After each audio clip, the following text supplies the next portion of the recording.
శాంతి భద్రతల మీద చాలాసార్లు మాట్లాడుతున్నారు, చాలా విషయాలు మాట్లాడుతున్నారు. నేను ఎక్కువ విషయాలు చెప్పదలుచుకోలేదు, కానీ గత ప్రభుత్వంలో కొన్ని దారుణమైన సంఘటనలు జరిగినప్పుడు తీసుకున్న చర్యలు, వాటి వివరాలు ఇవన్నీ కూడా ఈ సభలో చర్చిద్దామంటే మాకేం అభ్యంతరం లేదు అధ్యక్ష. ఎక్కడైనా చెదురుమదురు సంఘటనలు జరిగినా, అనుకోకుంటే ఎవరైనా నేరానికి పాల్పడ్డప్పుడు నేరం అనేది ఎవరు మనకు చెప్పి ముందస్తుగా సమాచారం ఇచ్చి పాల్గొన్నారు. నేరం జరిగిన ఎంబడే ప్రభుత్వాలు వ్యవహరించిన తీరు అత్యంత కీలకం, అత్యంత ప్రాధాన్యతతో కూడుకున్నది అధ్యక్ష. అందుకే మన రైల్లో జరిగిన సంఘటన పట్ల కానీ అది రైల్వే పోలీసుల పరిధిలో ఉన్నా కూడా మేము తక్షణమే చర్యలు తీసుకోవడానికి అన్ని రకాలుగా పోలీసులను అప్రమత్తం చేసినాం. ఏ చిన్న సంఘటన జరిగినా రాష్ట్ర ప్రభుత్వం అప్రమత్తంగా ఉంటుంది. ఆనాడు ఔటర్ రింగ్ రోడ్డు దగ్గర వెటర్నరీ డాక్టర్ను మీకు తెలుసు అధ్యక్ష, సాయంత్రం పూట అక్కడ ఉన్న డాక్టర్ని ఆ రోజు జరిగిన పరిస్థితులు, జరిగిన తర్వాత పరిణామాలు మనం అందరం చూసినాం. అదేవిధంగా అధ్యక్ష, న్యాయవాదులు వామన్ రావు గారు దంపతులు స్పష్టంగా కోర్టుకు వెళ్ళి మమ్మల్ని చంపుతారు, మమ్మల్ని చంపే ప్రక్రియలో ప్రభుత్వంలో ఉన్నవాళ్ళు, ప్రభుత్వానికి సంబంధించిన వాళ్ళే మమ్మల్ని చంపడానికి ప్రయత్నం చేస్తున్నారు, మాకు సెక్యూరిటీ ఇవ్వాలి అని చెప్పి హైకోర్టులో పిటిషన్ వేయడమే కాకుండా అక్కడ కోర్టులో కూడా వాదించి వస్తుంటే నడి బజార్లో నరికి చంపినారు అధ్యక్ష. నడి బజార్లో న్యాయవాదులను, హైకోర్టు న్యాయవాదులను నాడు నరికి చంపితే ఈనాటికి ఆ చంపిన వాళ్ళ మీద రకరకాలుగా ఆ రోజు కేసులో ఉన్న వాళ్ళని తప్పించి ఈరోజు సుప్రీంకోర్టులో రాష్ట్ర ప్రభుత్వం సిబిఐ విచారణకు వాళ్ళు కేసు వేస్తే ఈరోజు సిబిఐ విచారణ కోసం రాష్ట్ర ప్రభుత్వం మాకేం అభ్యంతరం లేదు, విచారణకు ఆదేశాలు ఇవ్వండి అని చెప్పే పరిస్థితి. న్యాయవాదులను చంపితే కూడా ఆనాడు ప్రభుత్వము ఏమాత్రం కూడా స్పందించలేదు. అదే కాకుండా అధ్యక్ష, తమరికి తెలుసు సింగరేణి కాలనీ మహేశ్వరం నియోజకవర్గం వస్తుంది అనుకుంటా, మన సంతోష్ నగర్ అవతల చంపాపేట పక్కన 6 సంవత్సరాల బాలికను గంజాయి మత్తులో రేప్ చేసి మర్డర్ చేస్తే ఆనాటి ప్రభుత్వంలో ఎలాంటి చర్యలు తీసుకోలేదు అధ్యక్ష. అదేవిధంగా అధ్యక్ష, 2020 సంవత్సరంలో దేశంలోనే మహిళలపై జరిగిన అత్యాచారాలల్లో ఆనాటి రాష్ట్ర ప్రభుత్వం 4వ స్థానాన్ని సాధించింది అధ్యక్ష. తెలంగాణ రాష్ట్రం మహిళల మీద జరిగిన మొత్తం చిన్నారులపై వీళ్ళపై అగత్యాలు జరిగిన దాంట్లో ఎన్సీఆర్బీ ఇచ్చిన నివేదిక ప్రకారం రాష్ట్రం 4వ స్థానంలో ఉండే అధ్యక్ష. అదేవిధంగా అధ్యక్ష, ఇట్లాంటి ఒక్క దగ్గర కాదు, ఎన్నో సంఘటనలు. జూబ్లీ హిల్స్లో మైనర్ బాలికను పబ్లో నుంచి తీసుకెళ్ళి అక్కడికక్కడనే జూబ్లీ హిల్స్లో రేప్ చేస్తే ఆ రేప్ చేసిన దాంట్లో టీఆర్ఎస్ నాయకుడు కుమారుడే అందులో ప్రత్యక్షంగా పాల్గొంటే ఆ రోజు వాళ్ళను కాపాడడానికి ప్రయత్నం చేసిండ్రు అధ్యక్ష.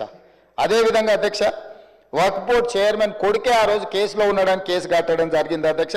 సరిగ్గా నేను ఎక్కువ దూరం వెళ్ళి ఆరోపణలు చేయదలుచుకోలేదు. ఆ రోజు ఉన్న ఒక మంత్రి గారి కుటుంబానికి సంబంధించిన వాళ్ళ మీద కూడా వచ్చిన ఆరోపణలు మీ అందరి దృష్టికి వచ్చినాయి అధ్యక్ష.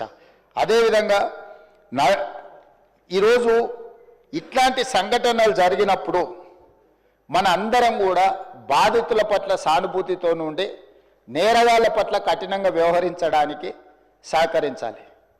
అట్లా కాకుండా ఇదేదో ప్రభుత్వమే ప్రత్యేకంగా ఈ చర్యలు చేసే వాళ్ళను కాపాడుతుంది అన్నట్టుగా ప్రధాన ప్రతిపక్ష పార్టీ ఈ రకంగా ఆరోపణలు చేయడం, తద్వారా ఒక ఆందోళనకరమైన పరిస్థితి కల్పించి తెలంగాణ రాష్ట్రంలోకి వచ్చే పెట్టుబడులను రానియకుండా, పెట్టుబడులు ఎప్పుడు వస్తాయి అధ్యక్ష? శాంతి భద్రతలు పెట్టుబడిదారులకు రక్షణ కల్పించినప్పుడే రాష్ట్రానికి పెట్టుబడులు వస్తాయి. ఈరోజు ఏ మంచి పని చేపడదామన్నా దానికి ఒక దురుద్దేశాన్ని ఆపాదించి ఆ దురుద్దేశం ద్వారా తెలంగాణ రాష్ట్రం మొత్తం కుప్పగూలిపోయింది. ఈ రాష్ట్రంలో శాంతి భద్రతలు లేవు, ఈ రాష్ట్రంలో మీరు పెట్టుబడులు పెట్టకండి, ఈ రాష్ట్రం దివాలా తీస్తేనే తప్ప మాకు సంతోషం కలగదు అన్నట్టుగా ఈరోజు మాట్లాడడం ఏమాత్రం సమంజసం కాదు అధ్యక్ష. ఈరోజు ఈ రాష్ట్రంలో శాంతి భద్రతలను ఆనాడు 2004 నుంచి 2014 వరకు ఏది ఎట్లున్నా హైదరాబాద్ నగరంలో ప్రధానంగా శాంతి భద్రతల విషయంలో ప్రభుత్వం ఏమాత్రం ఆనాడు రాజీ పడకుండా మేము చేసిన ప్రయత్నాలు తెలంగాణ రాష్ట్ర అభివృద్ధికి ఎందుకో అనుకూలించినాయి. వేలాది కోట్ల రూపాయల పెట్టుబడులు వచ్చి లక్షలాది ఉద్యోగ ఉపాధి అవకాశాలు హైదరాబాద్ నగరంలో తెలంగాణ రాష్ట్రంలో ఎందుకు వచ్చినాయి అధ్యక్ష? ఆనాటి ప్రభుత్వాలు తీసుకున్న నిర్ణయాలు, నేరగాళ్ల పట్ల వ్యవహరించిన తీరు, కఠినంగా వాళ్ళని అణచివేయడంతో ఈ రాష్ట్రానికి పెట్టుబడులు వచ్చినాయి, సంస్థలన్నీ వచ్చినాయి అధ్యక్ష. ఈరోజు సైబరాబాద్ ప్రాంతం కానీ, హైటెక్ సిటీ ప్రాంతం కానీ, ఔటర్ రింగ్ రోడ్ ప్రాంతం కానీ, అంతర్జాతీయ ఎయిర్పోర్ట్ ప్రాంతం కానీ, గచ్చిబౌలి కానీ, ఇలా చెప్పుకుంటూ వెళ్తే రాయదుర్గం కానీ ఇవన్నీ ఎప్పుడు విస్తరించినాయి అధ్యక్ష? ఎప్పుడు అభివృద్ధి చెందినాయి? హైదరాబాదు నగరంలో ఒకనాడు ఉమ్మడి రాష్ట్రంలో లేకపోతే అంతకంటే ముందు మత కల్లోలాలు ఉంటే కూడా అందరినీ కూడదీసుకొని అందరినీ కలుపుకొని వాటిని అణిచివేసిన తర్వాత ఈ రాష్ట్రం అంటే శాంతి భద్రతలకు ఒక వేదిక అని తయారు చేసిన తర్వాతనే మనకు పెట్టుబడులు వచ్చినాయి అధ్యక్ష. విస్తరణలో భాగంగా మెట్రో కానీ, రోడ్లు కానీ, ఫ్లైఓవర్లు కానీ, కృష్ణానది జలాలు కానీ, గోదావరి జలాలు కానీ, ఇట్లా ప్రతిదీ హైదరాబాదు నగరం యొక్క మౌలిక వసతులను పెంచడమే కాకుండా శాంతి భద్రతలు కాపాడడంతో మన రాష్ట్రానికి పెట్టుబడులు వచ్చినాయి అధ్యక్ష.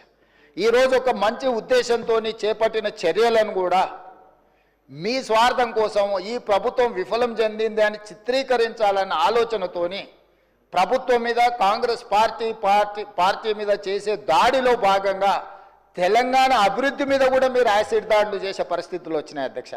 తెలంగాణ కుప్పగూలాలన్న ఒక ఆలోచనతోని కుట్రపూరితంగా అన్ని రకాల వేదికల మీద తప్పుడు ప్రచారం చేయడం వల్ల ఈరోజు తెలంగాణ ప్రతిష్టను మసకబార్చే ప్రయత్నం చేస్తున్నారు అధ్యక్ష. దయచేసి తమరి ద్వారా నేను చేస్తున్న విజ్ఞప్తి ఒకటే, ఇట్లాంటి కుట్రలు చేయకండి.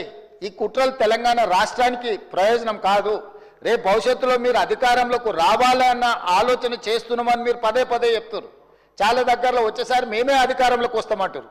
మరి వచ్చేసారి మీరు అధికారంలోకి రావాలంటే రాష్ట్రం దివాలా తీసి రాష్ట్రం మొత్తం తగలబడిపోయి రాష్ట్రానికి పెట్టుబడులు రాకుండా వచ్చిన పెట్టుబడులు ఇతర రాష్ట్రాలకు తరలిపోయి ఇది జరిగితే ఈ రాష్ట్రానికి ఏమైనా ప్రయోజనం చేకూరుస్తుందా?